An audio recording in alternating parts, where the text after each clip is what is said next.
ربي أعوذ بك من همزات الشياطين وأعوذ بك ربي أن يحضرون بسم الله الرحمن الرحيم رب اشرح لي صدري ويسر لي أمري واحلل عقدة من لساني ويفقهوا قولي ربي زدني علما بسم الله الرحمن الرحيم সালামুন আলাইকুম তিবতুম মুবারাকাতুন। প্রিয় শ্রোতা ও দর্শক ভাই ও বোনেরা, আজকে পবিত্র কোরআন থেকে একটি সূরা নিয়ে আলোচনা করব, যা অত্যন্ত গুরুত্বপূর্ণ এবং কার্যকর। আমি এতক্ষণ পর্যন্ত খুঁজলাম, প্রয়োজনের সময় পাওয়া যায় না। আমি সূরাটা আয়াতগুলো কত নম্বর সূরায় এটা আমি খুঁজে পাচ্ছি না। এখন প্রয়োজনের সময় পাবো না, এটাই আমার মনে হচ্ছে, পরে ইনশাল্লাহ পেয়ে যাব। যাই হোক, আমার সূরাটি আমার মুখস্থ আছে, সেই হিসাবে আমি পাঠ করে শোনাচ্ছি। তবে যদি আপনাদেরকে আয়াত সহ অর্থ বলতে পারতাম, তাহলে আপনারা নিজেরা পবিত্র কোরআনের আয়াতগুলো পাঠ করতেন এবং বুঝতে পারতেন, আর তা মেনে চলার জন্য চেষ্টা করতেন এবং মুখস্থ করে অর্থ সহকারে এটা নামাজ আদায়ের সময়ও আপনারা তেলাওয়াত করতে পারতেন। তো যাই হোক, পরবর্তী ভিডিওতে হয়তো আমি আপনাদেরকে জানিয়ে দেওয়ার চেষ্টা করব ইনশাল্লাহ। আমি আসলে বয়স হয়ে গেছে, এখন মনে রাখতে পারি না অনেক কিছু, আর ডায়াবেটিস নানাবিধ রোগের কারণেই, শারীরিক অসুস্থতার কারণে অনেক সময় তালগোল পাকাইয়া ফেলাই। তারপরেও করতেছি আল্লাহর সাহায্য পাওয়ার জন্য। ভুল ত্রুটি হলে তিনি ক্ষমা করবেন, আপনারাও ক্ষমা করবেন।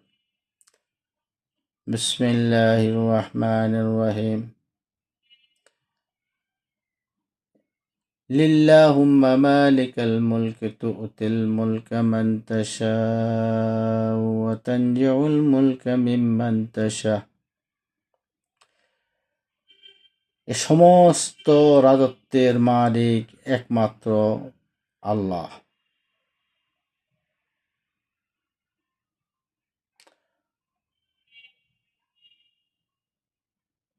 কুলিল্লাহুম্মা মালিকাল মুলকি তু'তিল মুলকা মান তাশাউ ওয়া তানজিউল মুলকা মিম্মান তাশা। এ সমস্ত রাজত্বের মালিক একমাত্র আল্লাহ। তিনি যাকে পছন্দ করেন, তিনি যাকে ইচ্ছা করেন, তাকেই তাঁর রাজত্বের কিছু অংশের রাজ্য দান করেন।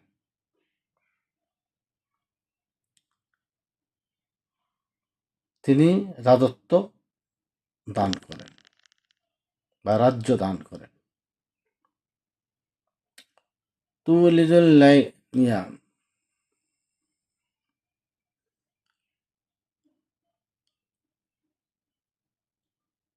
وتعز من تشاء وتذل من تشاء بيدك الخير إنك على كل شيء قدير। তিনি যাকে ইচ্ছা সম্মানের উচ্চ আসনে অধিষ্ঠিত করেন এবং যাকে ইচ্ছা তিনি অপমানিত, লাঞ্ছিত করে বিতাড়িত করেন, তার রাজত্ব তিনি কেড়ে নেন।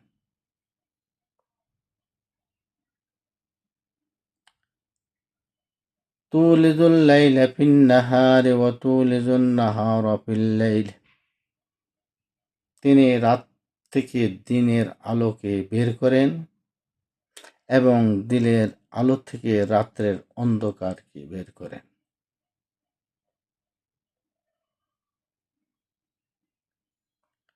অতুখরিজুল হাইয়া মিনাল মাইয়িতি ওয়া তুখরিজুল মাইয়িতা মিনাল হাইয়্যি। তিনি মৃত থেকে জীবিতকে বের করেন এবং জীবিত থেকে মৃতকে বের করেন। ওয়াতারযুকু মান তাশাউ বিগাইরি হিসাব। আর তিনি যাকে ইচ্ছা উত্তম রিজিক দান করেন। কত সুন্দর কথা! তার ক্ষমতার অসাধারণ বর্ণনা।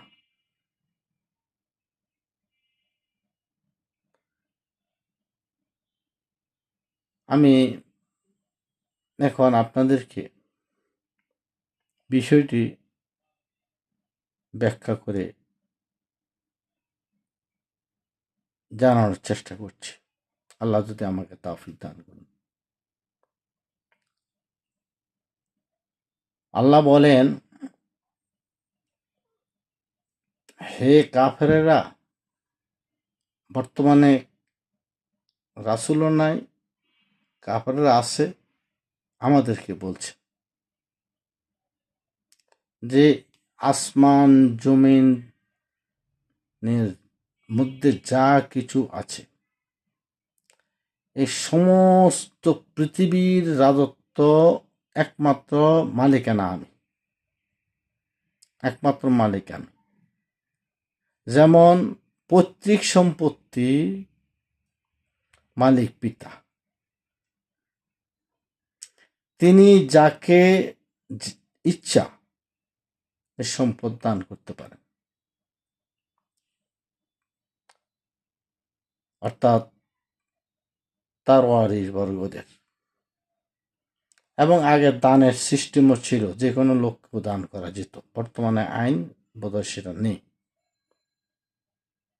অতএব আল্লাহ পাক বলছেন, এই সমস্ত রাজত্ব আমার। এ থেকে আমি তোমাদেরকে কাউকে ব্রিটেনের রাজা বানাই, কাউকে অস্ট্রেলিয়ার প্রধানমন্ত্রী বানাই, কাউকে ইরানের খোমেনি বানাই, কাউকে MBS বানাই, কাউকে তারেক জিয়া বানাই, কাউকে খলিলুর রহমান বানাই, আবার কাউকে ইউনূসের মতন শয়তান বানাই। অতএব রাজত্ব আমার। আমি দিলেই তুমি পাবা, আর আমি যদি না দেই তাহলে তুমি পাবে না। দেখুন, পৃথিবীতে কোটি কোটি মানুষ আছে, সবাই কি প্রধানমন্ত্রী হতে পারে? সবাই কি রাষ্ট্রপতি হতে পারে? যদি ওই উপরওয়ালার ইচ্ছা না থাকে। উপরওয়ালার ইচ্ছাই সে রাজত্ব, রাষ্ট্র পরিচালনার দায়িত্ব পায়।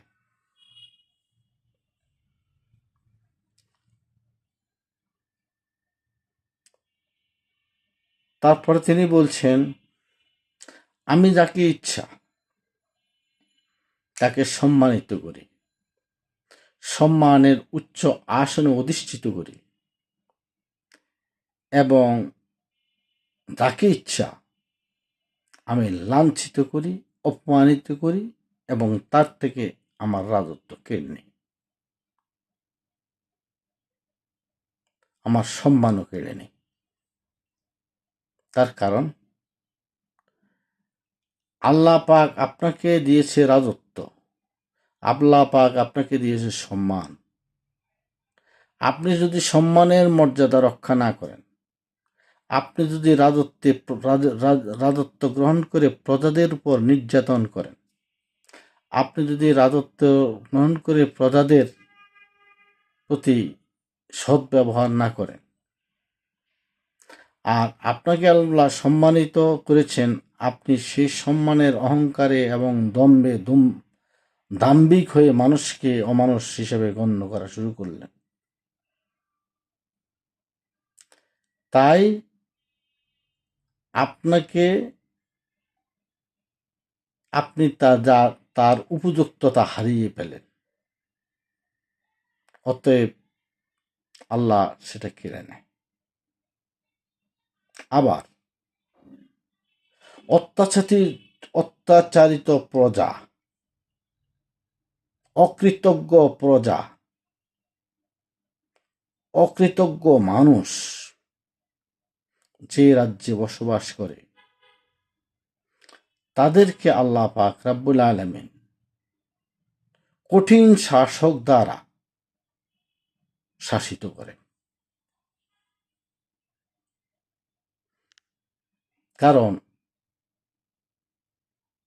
আল্লাহ বলছেন, আমি এক একজনকে এক একজনের উপরে মর্যাদাবান করেছি, ক্ষমতাশীল করেছি।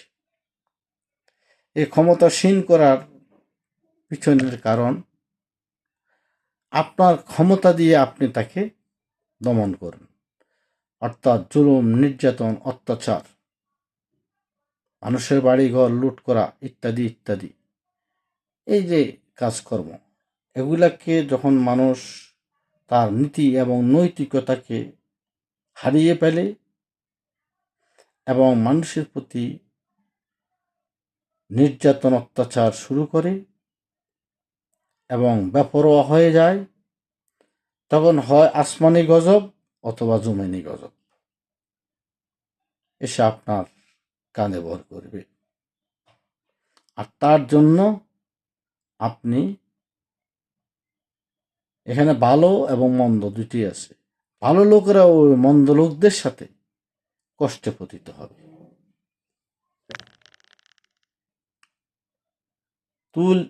তারপরে বলছেন, তুলিজুল লাইলা ফিন নাহার ওয়া তুলিজুন নাহারা ফিল লাইল, তিনি রাত্রের অন্ধকার থেকে দিনের সূর্যের আলোকে বের করে দিনের আলোকে আলোকিত করেন। আর দিনের সূর্যের আলোকে অস্তমিত করে তিনি রাত্রকে আপনার মাঝে নিয়ে আসেন, আমাদের মাঝে নিয়ে আসেন।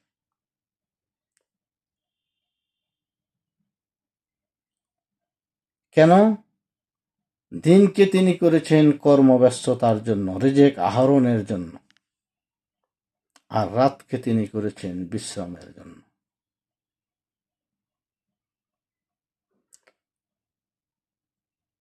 তিনি ছাড়া পৃথিবীর এমন কোন শক্তি আছে যে রাতকে দিন করতে পারে আর দিনকে রাত করতে পারে? এই যে বড় বড় বিজ্ঞানী, পরমাণু বিজ্ঞানী দুনিয়া উল্টাইয়া ফেলায়, শীত করে ফেলায়, মানুষকে মেরে ধ্বংস করে দেয়, পারবে? সমস্ত পৃথিবীর যত ইলেকট্রিসিটি আছে সব একত্র করলো, এক বাংলাদেশকে সূর্যের আলোর মতো আলোকিত করা যাবে না। তাহলে সূর্যের প্রখরতা কত, আল্লাহর ক্ষমতা কত।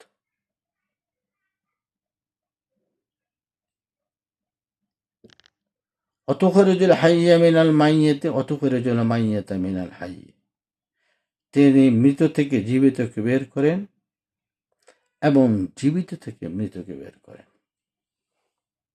এখন এটা আবার কেমন কথা?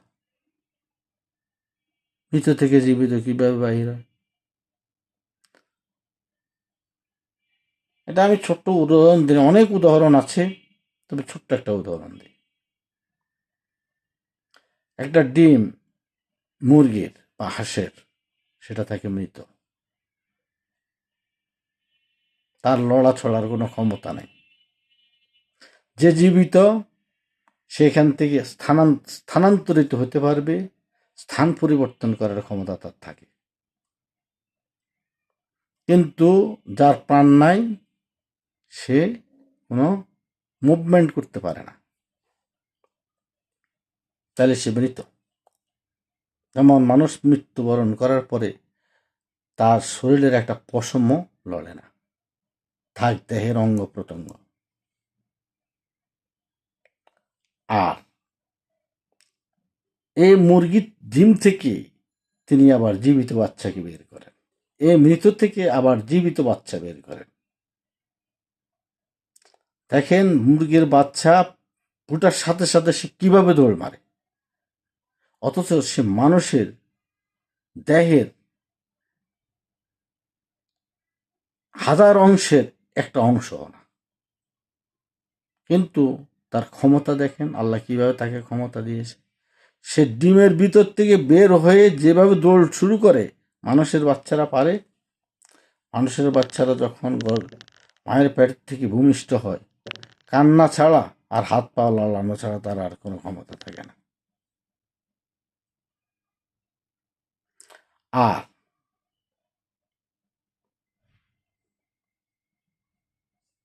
অতুখরিজুল হাইয়া মিনাল মাইয়াতি ওয়া তুখরিজুল মাইয়াতা মিনাল হাইয়া ওয়া তারযুকু মান তাশাউ বিগাইরি হিসাব। তিনি যাকে ইচ্ছা উত্তম রিজিক দান করেন। Pulao, korma, biryani, 5 star hotel, 7 star hotel, তারপরে সুন্দর সুন্দর খাবার, সুন্দর সুন্দর ফল ফলাদি নিয়ামত। আর যাদেরকে তিনি দেন না তারা পান্তা বা তার মরিচ পোড়া, এই নিয়ে জীবন কাটায়। তাহলে কি পাইলাম? আল্লাহর তার ক্ষমতার বিস্তার সম্পর্কে, ক্ষমতার যেই অসীমতা তা মানুষকে উদ্দেশ্য করে প্রকাশ করেছেন। তারপরও তুমি অস্বীকার করবে আমাকে, তারপরও তুমি আমাকে নিয়ে প্রশ্ন উত্থাপন করবে।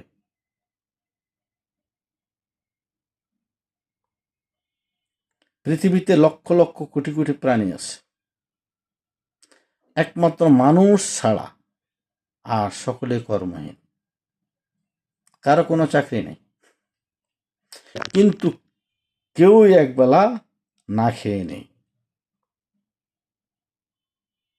আল্লাহ সকলকে রেজেক প্রদান করেন,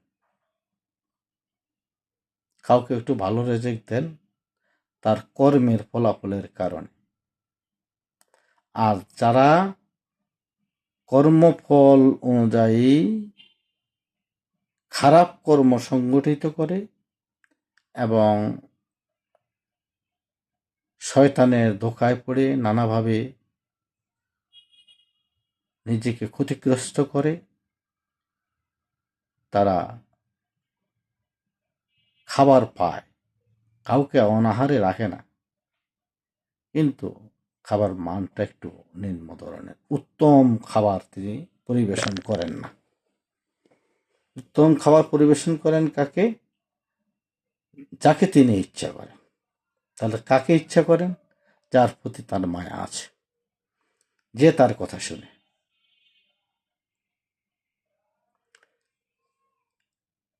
অতএব অসংখ্য সূরা আছে, কত আয়াত আছে, যদি আপনি বাংলায় কোরআন তেলাওয়াত না করেন আপনি বুঝতে পারবেন না। বাংলা তেলাওয়াতের মধ্যে শয়তানি আছে, এটার আগেও বলেছি। অর্থাৎ অর্থ তারা ব্যতিক্রম অর্থ করে। আপনাকে এটাকে যাচাই বাছাই করতে হবে, গুগলে যেতে হবে, অন্যের ওয়াজ আপনাকে শুনতে হবে, কোরআনের এই কথাটার সাথে এই কন্টেক্টটা, এই কন্টেন্টটার সাথে এই কথাটার সাথে এই কথাটা মিলে কিনা সেটাও আপনাকে পরীক্ষা করে বিবেচনা করে আল্লাহর কাছে সাহায্য চেয়ে আপনাকে সেটা ঠিক করতে হবে। তারপরেও ভুল আপনার, আমি মানুষ, আপনিও মানুষ, ভুল আমাদের হতেই পারে। এই ভুল থেকে বাঁচার জন্য আমরা আল্লাহর কাছে সাহায্য চাইতে হবে এবং ক্ষমা প্রার্থনা করতে হবে। হে প্রভু, আমি এই পর্যন্ত আপনার কাছে যে পবিত্র কোরআনের যে আয়াতগুলো তেলাওয়াত করেছি, যদি আমি গুনাহগার বান্দা কোনো ভুল করে থাকি, আপনি দয়া করে এই ভুলগুলোকে ক্ষমা করে দিন এবং আমাকে সঠিক পথ প্রদর্শন করুন, যাতে আমি আপনার এই পবিত্র কোরআনের আয়াতগুলো বুঝে শুনে অর্থ সহকারে জেনে তা আমার নিজের জীবনে প্রয়োগ করতে পারি, সেই ব্যবস্থা আপনি করে দিন। এই প্রার্থনা আপনার থাকতে হবে। এতে আল্লাহ আপনাকে অবশ্যই দিতে বাধ্য থাকিবেন। তার কারণ আল্লাহ কারো কাছে বাধ্য না, কিন্তু আল্লাহর সাহায্য আপনি চাচ্ছেন। আল্লাহ বলছে না, আমি কেউ সাহায্য চাইলে আমি তাকে, কেউ কিছু চাইলে আমি তাকে বিমুখ করি না, তার মনের বাঞ্ছনা আমি পূরণ করি।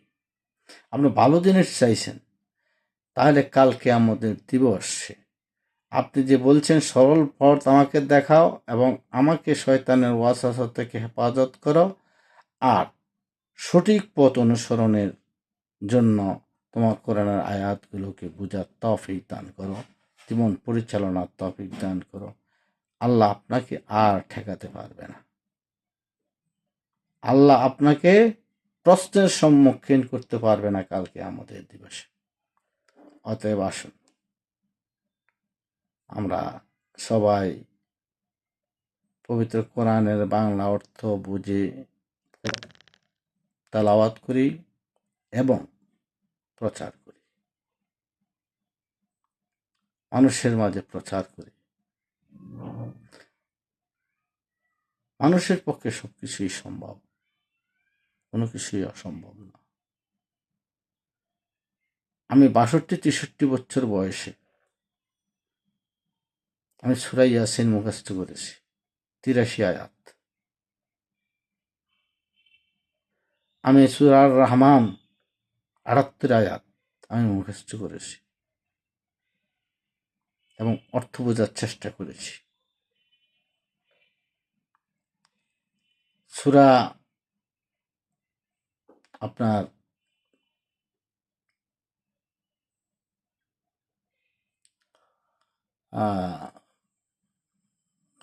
এরকম অনেক সূরার নাম মনে আসতেছে না, আমি মুখস্থ করেছি। আমার দৃঢ়তা ছিল। আমার এখন তো সে বয়স নাই, ব্রেনে ধরে রাখতে পারি না। তারপরেও আল্লাহ বলে, যে ব্যক্তি আমার কাছে চাইবে তাকে আমি খালি হাতে ফেরত দেব না। আমি চাইছি, আল্লাহ আমাকে অসংখ্য কোরআনের আয়াত শিক্ষা দিয়েছে, আর আমি আশাবাদী ইনশাল্লাহুল আজিজ এই পবিত্র কোরআনকে তিনি আমাকে সঠিকভাবে বোঝার তৌফিক দান করবেন। আপনিও চেষ্টা করুন, সব কিছুই দেখবেন ধীরে ধীরে আপনার আয়ত্তে চলে আসবে। আপনি আল্লাহর কাছে অন্তত এইটুকু বলতে পারবেন, হে আমার প্রতিপালক, জীবনে অন্যায় করেছি, অপরাধ করেছি, গুনাহ করেছি, শেষ বয়সে এসে বুঝতে পেরেছি, মৃত্যুর আগে তওবা করেছি এবং তোমার এই পবিত্র কোরআনকে আমি বুঝার চেষ্টা করেছি। এই উসিলায় তুমি আমাকে ক্ষমা করো। নামাজ, রোজা, হজ, যাকাত কোনো কিছু দিয়ে আপনি বেহেশতে প্রবেশ করতে পারবেন না। যদি আপনার মালিক আপনার উপর সন্তুষ্ট না থাকে, যে কোনো একটা ছোটোখাটো অপরাধের কারণে যদি আপনি অসন্তুষ্টি অর্জন করেন, তাহলে আপনি কি বেহেশতে প্রবেশ করতে পারবেন না। নামাজ কিয়ামত পর্যন্ত পড়তে থাকেন, কিচ্ছু লাভ হবে না। একটা উদাহরণ দিয়ে আপনাকে বলি, রাসূল পাক সাল্লাল্লাহু আলাইহি সাল্লামকে আসহাবে কাহাব সম্পর্কে আরো একটা বিষয় সম্পর্কে কাফেররা প্রশ্ন করেছিল, যে আমরা এই দুইটা বিষয় আপনার কাছ থেকে জানতে চাই। আমি এখন বিস্তারিত বলবো না। রাসূল সাল্লাল্লাহু আলাইহি সাল্লাম বলছে আগামীকাল বলবো। এই নিয়ে তা চলে গেল, পরের দিন আসলো, কিন্তু আল্লাহর ওহী তার কাছে আর নবীজির কাছে আর আসলো না। এইভাবে 15 দিন না কতদিন পর্যন্ত, আনুমানিক 15 দিন হবে, 15 দিন রাসূল পাক সাল্লাল্লাহু আলাইহি সাল্লামের কাছে কোনো ওহী আল্লাহর তরফ থেকে আসে নাই। তিনি অস্থিরতায় ভুগতেছিলেন, হতাশাগ্রস্ত হয়ে গেছিলেন, অত্যন্ত ভারাক্রান্ত হৃদয়ে তিনি মর্মাহত হৃদয়ে তিনি কি বলে উন্মাদের মতো হয়ে গিয়েছিলেন। হায় রে, আমার কাছে কেন ওহী আসছে না? আমি এই প্রশ্নের জবাব তো আমি জানি না, গায়েবের মালিক তো আমি জানি না, গায়েব তো আমি জানি না, এটা আল্লাহ আমাকে জানাবে। 15 দিন পরে জিবরাইল আলাইহিস সালাম এসে নবীজির এই হতাশাগ্রস্ত অবস্থা দেখে বললেন, ইয়া রাসূল আল্লাহ, আল্লাহ আপনার উপরে অসন্তুষ্ট হয়েছেন। তার কারণ আপনি বলেছেন আগামীকালকে বলবো, ইনশাআল্লাহ আগামীকাল বলবো, বা আগামীকাল বলবো ইনশাআল্লাহ। এই আল্লাহকে আপনি সাথে রাখেন নাই। আল্লাহর সাহায্যের অপেক্ষা না করে আপনি নিজেই নিজের ক্ষমতা প্রকাশ করেছেন, যার জন্য আপনার ওহী স্টপ হয়ে গেছে। যাই হোক, আল্লাহ আপনাকে ক্ষমা করেছেন। এখন আপনি আসহাবে কাহাবের বর্ণনা এবং কাফেরদের যে কাহিনী তারা জানতে চায়, তা আমি ওহীর মাধ্যমে আপনার কাছে প্রেরণ করছি, আপনি তা তাদেরকে জানিয়ে দিন। তাহলে ঠেকাইছেনি কারে? নবী কোনো অন্যায় কিছু, বড় কিছু অন্যায় করছিল? এই জন্য আমাদের সকলকে বুঝে শুনে জীবন অতিবাহিত করতে হবে এবং পবিত্র কোরআনকে প্রচার করেন। দেখেন, এখন ইউটিউবের মাধ্যমে আপনি হোয়াটসঅ্যাপে আপনি যদি না পারেন, আমারটা পছন্দ না হয়, যারটা পছন্দ হয় তারটাই আপনি একটু বন্ধু বান্ধবের কাছে পাঠান, তারা একটু দেখুক। না দেখলে আপনার কোনো গুনাহ নেই, আপনি দায়িত্ব পালন করেছেন, দায়িত্ব পালন করুন। ধন্যবাদ সবাইকে। আজ এই পর্যন্ত সমাপ্ত করলাম। দেখা হবে আগামী পর্বে পবিত্র কোরআনের অন্য কোনো বিষয় নিয়ে। সালামুন আলাইকুম, তিবতুম মুবারাকাতুন। আল্লাহ পাক রব্বুল আলামিন যদি সাহায্য করেন, তৌফিক দান করেন, আগামী পর্বে পবিত্র কোরআন নিয়ে আলোচনা করব ইনশাআল্লাহ।